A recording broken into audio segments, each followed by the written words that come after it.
Oke, Assalamualaikum warahmatullahi wabarakatuh. Alhamdulillah kita masih lanjut ya di pertemuan ke-9 sesi kedua. Saya berharap teman-teman telah melengkapi mites yang telah saya siapkan di Google Classroom pada pagi hari ini.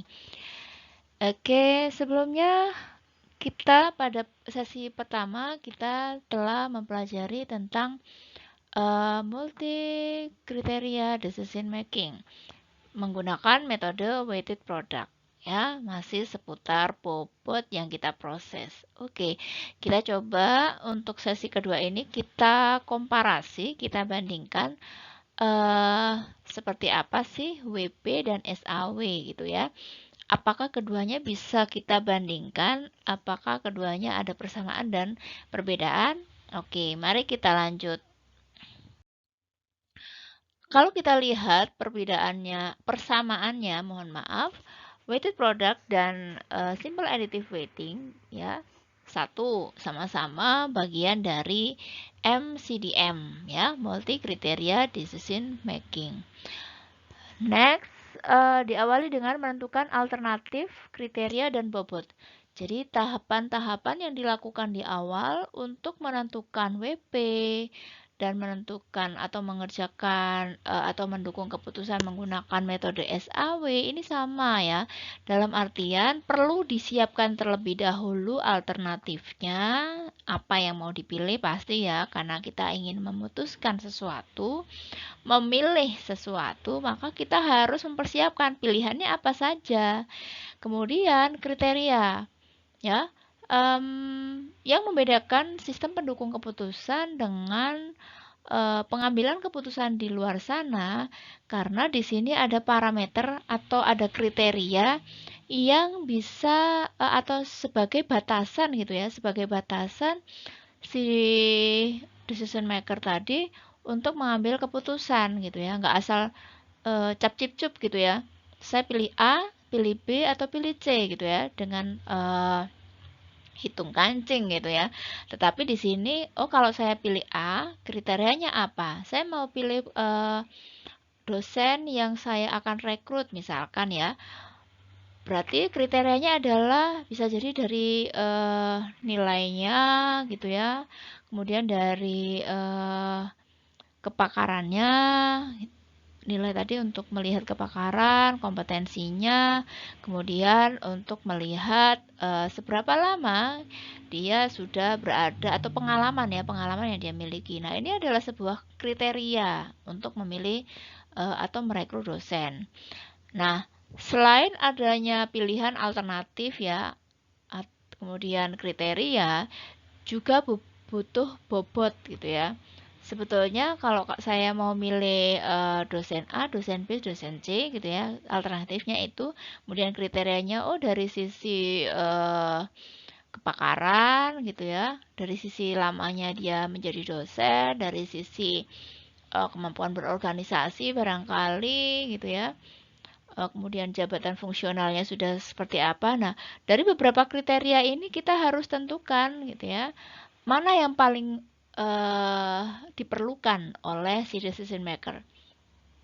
Bisa jadi pada saat pemilih dosen tadi, si decision maker dia nggak terlalu memperhitungkan lamanya, tetapi yang penting kompeten gitu ya.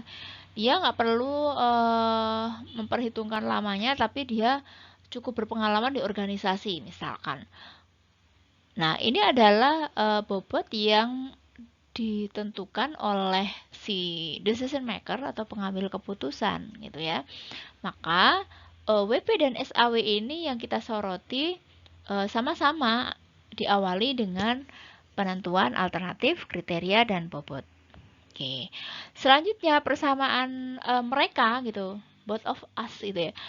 WP dan SAW ini menghasilkan perankingan dari nilai tertinggi sampai rendah, paling rendah, tertinggi ya terendah gitu ya. Nilai tertinggi merupakan hasil yang diperlukan sebagai masukan bagi decision maker. Jadi hasilnya nanti, hasil perhitungan WP, hasil perhitungan SAW sama-sama menghasilkan sebuah ranking gitu ya. Ada ranking gitu, ada tingkatan gitu ya. Ada tingkatan mulai yang paling tinggi nilainya sampai yang terendah berdasarkan hasil perhitungan WP dan SAW itu tadi. Gitu ya, sama-sama menghasilkan ranking mulai dari tertinggi sampai terendah. Dan ini digunakan untuk rekomendasi atau masukan bagi si decision maker atau pengambil keputusan. Oke, itu persamaannya. Berikutnya, rekomendasi berdasarkan kriteria alternatif investasi dengan nilai yang tinggi. Oke ya. Jadi WP, baik WP maupun SAW ini juga menggunakan rekomendasi berdasarkan kriteria dari alternatif investasi yang nilainya tinggi gitu ya. Karena memang tadi dikatakan sebelum kita memilih gitu ya, menentukan sesuatu, maka perlu gitu ya sumber daya atau perlu masukan gitu ya, perlu rekomendasi berupa kriteria-kriteria. Oke, itu gambaran sekilas tentang persamaan WP dan SAW. Sebelum kita mencoba untuk cari tahu bedanya di mana gitu ya, kalau ini persamaannya, sedikit tentang persamaannya, mungkin teman-teman nanti bisa mencari tahu persamaan-persamaan yang lain gitu ya, seputar metode WP dan metode SAW. Oke, untuk mengetahui perbedaannya, kalau memang ada perbedaannya ya, kita coba mencoba menerapkan ke dalam studi kasus. Oke, kita lihat. Baiklah, kita sebelumnya telah membahas tentang persamaan metode WP dan SAW gitu ya. Oke, kita mencoba mencari perbedaan antara kedua metode tersebut melalui studi kasus berikut. Oke, kita akan berbicara tentang investasi. Investasi selalu memiliki dua sisi, yaitu pengembalian dan resiko. Semakin tinggi pengembalian yang ditawarkan, maka semakin tinggi pula resiko yang ditanggung oleh investor. Pengembalian investasi yaitu dividen, saham, dan capital gain kurang dapat diprediksi ya. Jadi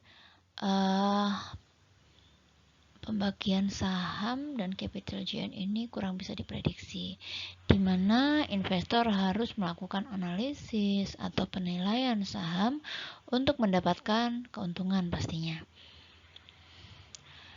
Keputusan membutuhkan suatu sistem yang dapat membantu dalam pengambilan keputusan tersebut.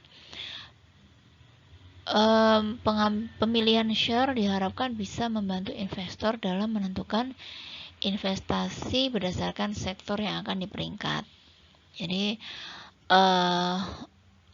sektor-sektor ini merupakan sebuah alternatif. Kira-kira sektor apa yang perlu dipilih gitu ya? Sektor mana yang perlu diberikan investasi oleh si investor? Oke, ada beberapa kriteria yang telah ditentukan. Beberapa istilah berikut seperti PER, rasio harga terhadap pendapatan. PER akan memudahkan dan membantu si investor dalam melihat saham investor untuk melakukan penilaian perbandingan perusahaan mana yang akan dia investasi.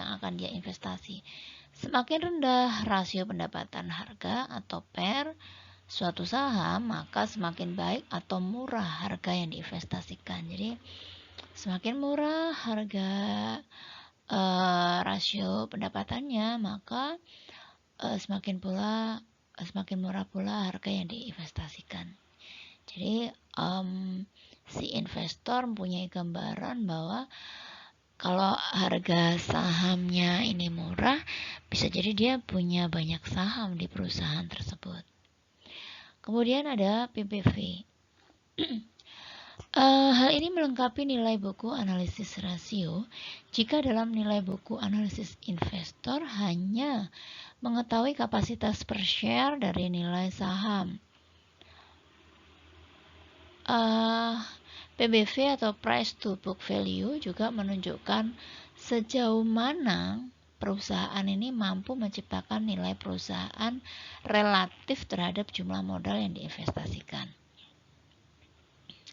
Atau bisa dibilang semakin tinggi PBV, ya, price book value, gitu ya, semakin tinggi PBV-nya, maka semakin baik pula pasar melihat perusahaan dan prospeknya, ya. PBV-nya tinggi, maka bisa dibilang gambarannya adalah prospek dari perusahaan juga baik, gitu ya. Selanjutnya book value, ya, buku nilai buku. Value book ini diterbitkan mewakili jumlah aset perusahaan sebagai tolak ukur menentukan wajar apa enggaknya harga saham modal di pasar. Jadi stok buku bagus, dinilai harus positif.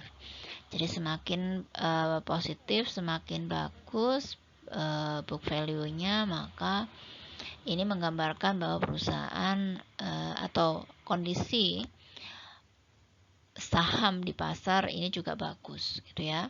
Maka di sini bisa dibilang BV merupakan atribut kriteria benefit.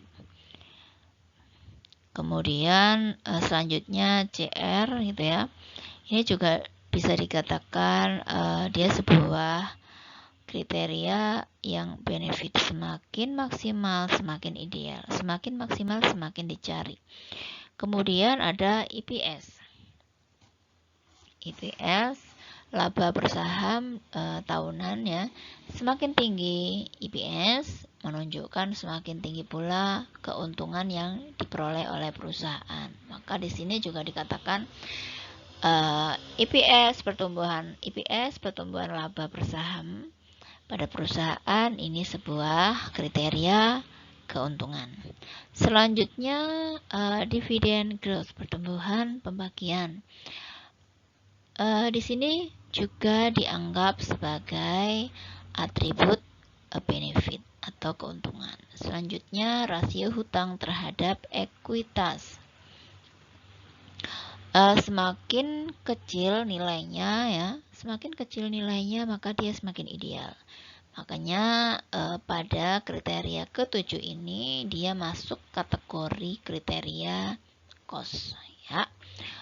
Oke, dengan beberapa alternatif tadi yang sudah disampaikan, ada beberapa sektor, mau agriculture, mining, miscellaneous industry, basic industry and chemical, consumer goods industry, infrastructure and transportation. Kemudian di bidang keuangan kah yang harus diberikan investasi, maka ada beberapa alternatif ini. Jadi kriterianya ada 7, alternatifnya pun ada 7. Oke, kita lanjutkan. Nah, seperti yang sudah disampaikan di hal persamaan tadi antara WP dengan SAW, maka yang pertama tadi sudah kita tentukan kriteria alternatifnya. Kita lanjut untuk memberikan nilai-nilai, kita seragamkan nilai-nilai yang ada di kriteria, gitu ya. Skalanya, gitu ya. 1 itu untuk besar, 2 itu sedang, 3 untuk kecil. Kita bagi 3 saja, ya, 1, 2, dan 3. Ini berlaku untuk semua kriteria. Oke. Selanjutnya kita coba untuk meletakkannya ke dalam sebuah matriks, gitu ya, mempertemukan antara alternatif dengan kriteria. Jadi ada 7 alternatif dan 7 kriteria. Nah, nilai-nilai ini, gitu ya, ini sudah diberikan oleh si decision maker, gitu ya. Untuk alternatif pertama, kemudian dikaitkan dengan kriteria pertama pula, si decision maker memberikan angka 1. Kalau kita ingat angka 1 tadi apa? Ada yang kecil, ya, angka 1 itu kecil. Dan seterusnya, gitu ya. Alternatif pertama dihubungkan atau dikaitkan dengan kriteria kedua juga dianggap kecil. Karena di sini terlihat dengan diberikan angka 1. Berikut selanjutnya sama ya, jadi A2 alternatif kedua jika dikaitkan dengan kriteria pertama dia diberi nilai tinggi, sangat tinggi bahkan ya 3. Dan seterusnya kita lanjut. Oke, di SAW dan WP juga ada persyaratan awal, jadi selain ada kriteria dan alternatif juga harus ditentukan dulu bobotnya. Oke, berikut adalah daftar bobot yang telah ditentukan oleh decision maker. C1 15%, C2 15%, C3 12,5%, dan seterusnya hingga jika di total bobot kriteria ini adalah 100%. Oke, ini adalah beberapa hal-hal yang bisa dijalankan baik itu di SAW maupun WP. Beberapa informasi di atas tadi menunjukkan bahwa SAW dan WP mempunyai beberapa tahapan yang sama di awal.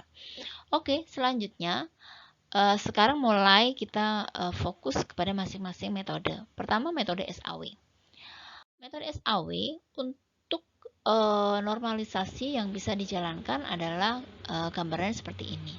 Oke, tadi R11 berarti bertemunya alternatif 1 dengan kriteria ke-1. Ya. Karena tadi kriteria ke-1 ini merupakan atribut atau kriteria cost, maka dia harus menggunakan untuk mendapatkan rating kinerja dia harus menggunakan cara ini. Jadi minimal pada satu kolom tersebut mana angka paling minim dibagi bertemunya alternatif 1 dengan kriteria 1 yaitu 1. Oke, R11 kita temukan 1. R12 kita temukan juga 1 karena minimal dari sel tersebut gitu ya, kriteria alternatif 1 bertemu dengan kriteria kedua yang paling minim karena dia juga masih termasuk kriteria cost, maka nilai terkecilnya adalah 1 dibagi dengan sel yang ada di situ adalah 1, R12 1. Oke, kemudian begitu selanjutnya R13 karena alternatif pertama bertemu dengan kriteria ketiga. Kriteria ketiga kita ketahui bahwa dia termasuk kriteria benefit. Sehingga rumus untuk menentukan rating kinerja juga kita bisa menggunakan cara poin atau nilai yang ada di sel A1 bertemu dengan D3 adalah angka 3. Kemudian dibagi dengan angka paling besar yang ada di kolom tersebut. Maksimal paling besar yang ada di kolom tersebut. Maka diketahui paling besar adalah 3. Sehingga 3/3 sama dengan juga 1. Dan berikutnya ya, jadi Anda nanti silakan melanjutkan sendiri setiap sel yang ada di situ karena di sini ada 7 alternatif, juga ada 7 kriteria, maka akan Anda temukan 49 sel gitu ya. Oke, lanjut sendiri. Ini di metode SAW. Oke, ini hasil perhitungannya tadi ya. Kalau tadi kita sama-sama menghitung min max-nya gitu ya, sekarang sudah ada nilainya gitu ya. Tinggal nanti kalau Anda ingin mencobanya, cocok nggak hasilnya gitu ya. Oke, kita lanjut. Nah, setelah dihitung rating kinerjanya, karena memang SAW itu adalah penambahan bobot ya, penambahan bobot pembobotan, maka caranya adalah faktor di sini ada 0,15 ini sebagai bobotnya ya, 15% tadi ya, bisa dikonversi menjadi 0,15 dikali 1. 1 itu apa? Rating kinerja. A1 bertemu dengan kriteria 1 tadi ditemukan, R11 ditemukan 1. Dan selanjutnya, jadi karena ada 7 alternatif, maka juga akan ada 7 vektor ya. Nilai vektor yang akan dihasilkan. Vektor 1 mewakili alternatif pertama, dan seterusnya. Oke. Nah, ini lebih rapi, lebih ringkas. Jadi V1 vektor pertama, vektor 1 ini 0,79965, vektor kedua 0,54893 dan seterusnya. Tinggal karena tadi ada keduanya adalah menghasilkan sebuah ranking, maka dari nilai alternatif atau vektor ini yang sudah dihasilkan, kita tinggal lihat nih yang paling tinggi kita urutkan. Oke ya. Berarti di sini kita sudah bisa lihat nilai tertingginya adalah vektor pertama alias alternatif pertama. Nilai tertinggi kedua adalah vektor ketujuh atau alternatif ketujuh. Dan seterusnya ya. Silakan dilanjut. Oke, kita sudah selesai mengerjakan untuk metode SAW-nya untuk studi kasus berikut. Kemudian kita ingin mengamati metode WP-nya kayak gimana ya. Dari sisi bobot, kriteria alternatif sudah sama semua. Kemudian range-nya juga sama, pemberian nilai 1 sampai 3 gitu ya. Nah, yang membedakan adalah dari sisi penentuan vektornya.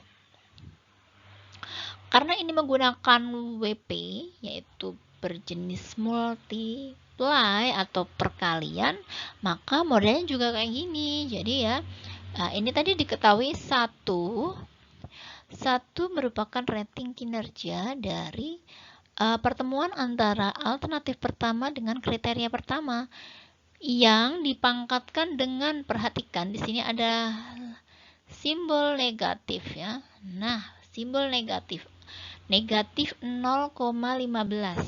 Nah, yang membedakan antara SAW dengan WP, kalau SAW tadi jika dia termasuk kriteria cost, maka rumusnya adalah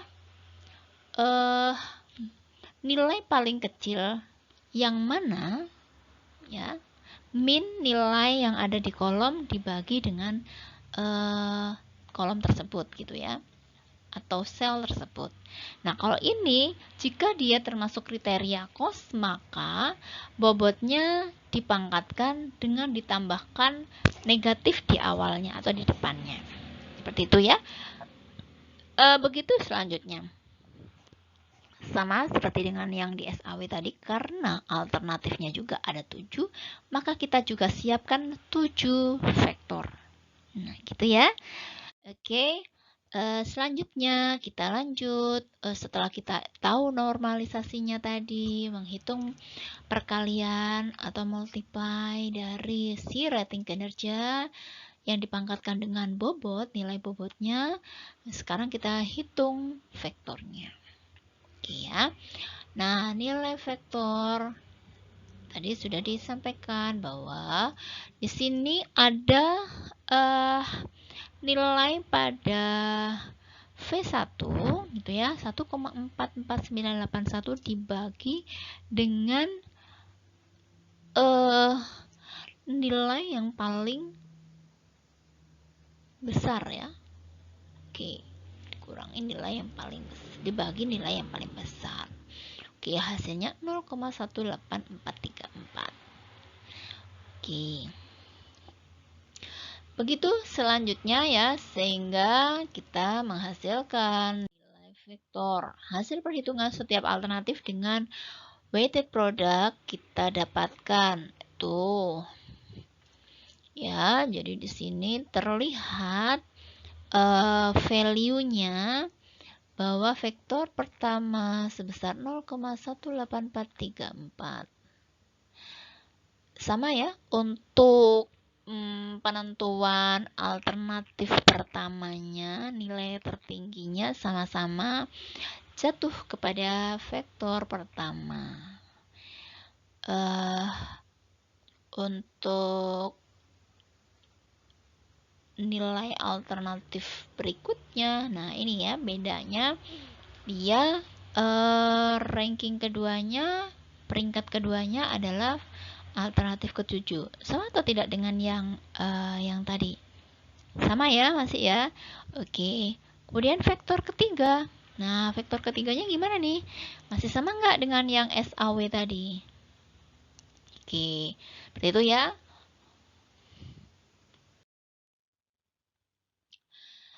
Oke, silakan cari perbedaan dari kedua metode tersebut yang telah kita diskusikan tadi, kita pelajari bersama tadi berdasarkan penerapan pada studi kasus tersebut. Silakan Anda cari terlebih dahulu apa saja perbedaan dari kedua metode tersebut. Oke, kita bertemu lagi pada pertemuan berikutnya. Saya tunggu jawaban Anda pada pertemuan berikutnya, yaitu pertemuan ke-10. Insya Allah kita akan bertemu kembali. Saya akhiri, wassalamualaikum warahmatullahi wabarakatuh. Sampai jumpa.